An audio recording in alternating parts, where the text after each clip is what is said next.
Ketika saya masih remaja,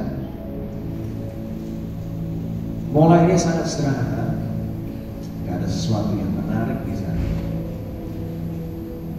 Sampai akhirnya umur 17 tahun baru mulai produktif, dari kota Solo pindah ke kota Surabaya kuliah.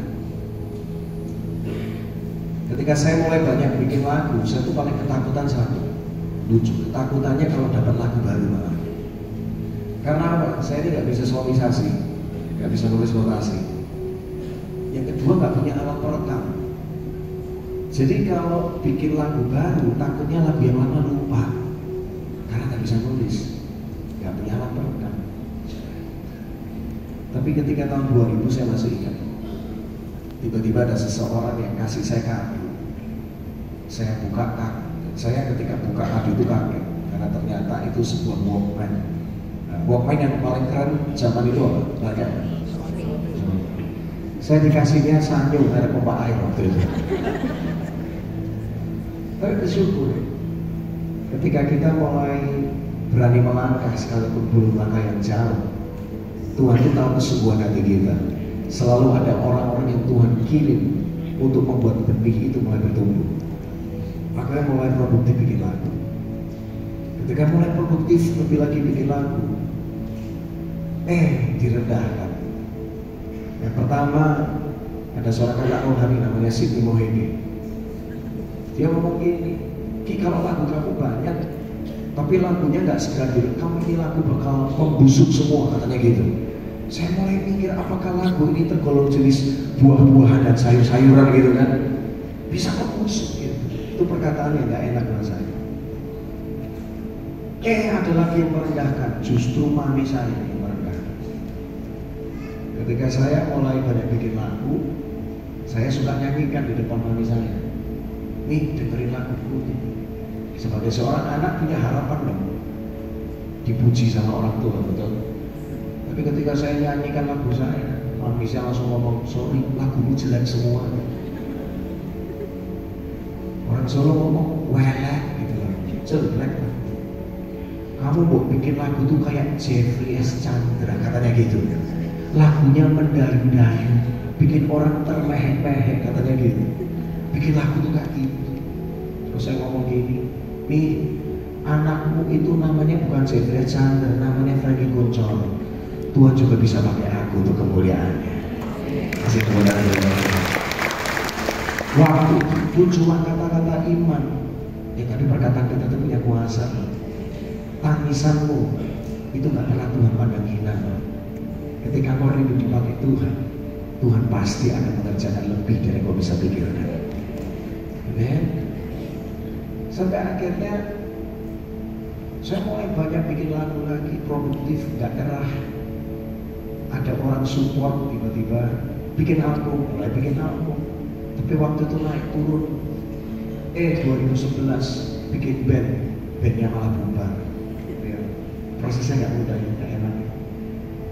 Akhirnya singkat cerita 2014 baru saya pindah dari Surabaya ke Jakarta. Di tengah musik tidak mudah, keluarlah lagu judulnya Kemenangan Terjadi di Sini. 2015 mami saya datang ke Jakarta sama papi saya.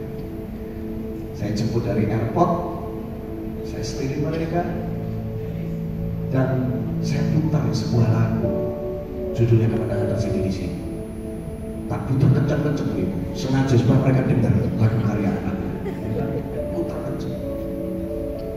Terus tiba-tiba ketika lagu itu didengarkan di mobil, mami saya, ini lagu-lagu enak ini, yang nulis siapa? Gitu. Kok ada lagu enak itu? Mulai ikutin aja. Terus saya ngomong sama mami saya, yang nulis bukan Jeffrey S. Chandra, yang nulis namanya Frankie Kuncoro. Udah bisa pakai enggak? Dari perkataan iman jadi kenyataan. Amin. Di mobil itu masalahnya ada papi saya. Papi saya itu seorang pengkhotbah dikenal di kota Solo. Orangnya kritis. Terus ngomong kayak gini, lagumu bagus tapi kurang kreatif. Itu maksud itu rasanya. Kurang kreatifnya di mana? Lagu kok isinya cuma di sini terus, katanya gitu. Ku yakin kau hadir di sini. Benar kan? Ku rasakan kuasa yang tak terbatas. Ku yakin kau nyata di sini lagi. Gak kreatif.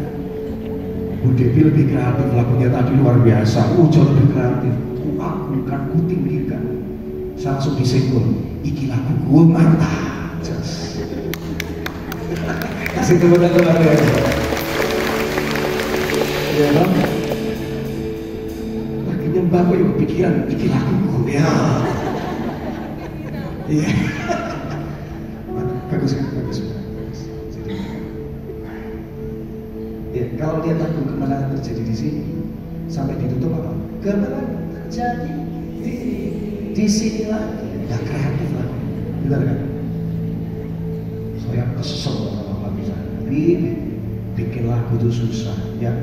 Terlihat ini susah bikin lagu itu, benar kan? Tapi luar biasa nih. Tiap kali sekarang papi saya pelayanan, selesai nyampaikan firman, langsung ngasih ke Ciki. Nyanyinya apa? Ku yakin. Saya gantian tanya balik. Katanya lagu gak kreatif kok dinyanyikan. Karena menurut papi saya yang kreatif harusnya liriknya gini. Yang pertama di sini, yang kedua di sana, yang ketiga di situ. Harusnya itu baru kreatif. Tapi ketika saya tanya sama papi saya, kenapa lagunya dinyanyikan, katanya kurang kreatif. Sekarang papi tahu, Tuhan pakai kamu juga dengan luar biasa. Kasih tepuk tangan buat Tuhan. Orang yang merendahkan Anda suatu kali akan memuji karena mereka melihat kemuliaan Tuhan di hidup. Jangan menyerah. Katakan amin. Tabur benih yang terbaik. Berjalan maju walau menangis. Nangis tidak apa-apa.